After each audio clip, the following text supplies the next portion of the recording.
the way Cherita did on your journey to entrepreneurship. Good evening, everyone. Thanks. I'm happy to be here. So different. I would say to persons, I was forced into entrepreneurship. Entrepreneurship was not something that I planned.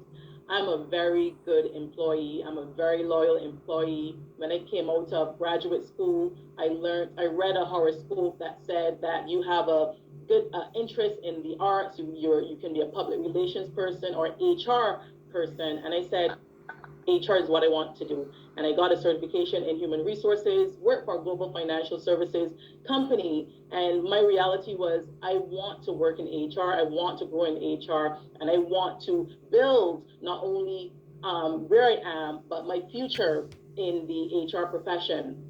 And as I worked for this global financial services company, fate would have it that I had to return to Barbados because I was on an H-1B visa. And that's where the change really started to happen, where, you go to work, you do a great job, all you need now is that green card to stay in the US.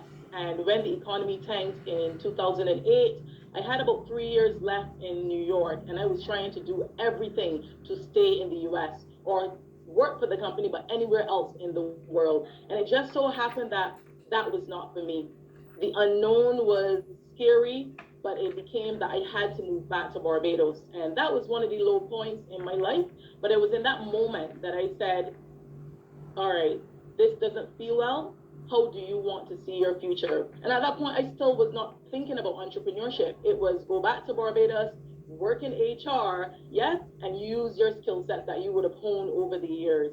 And I came back to Barbados October 26th, coming up very soon, which now will be 12 years I've been back here. Came back looking for work. I got the interviews. I connected with the bigger companies. Till could not land that job. You come back with the master's, you come back with the certification in HR, the thought process of, you know what, we can't pay her. They weren't saying it verbally, but that's how it felt. And there was just that moment of, all right, you need to do something for you. What are your passions? What do you love to do?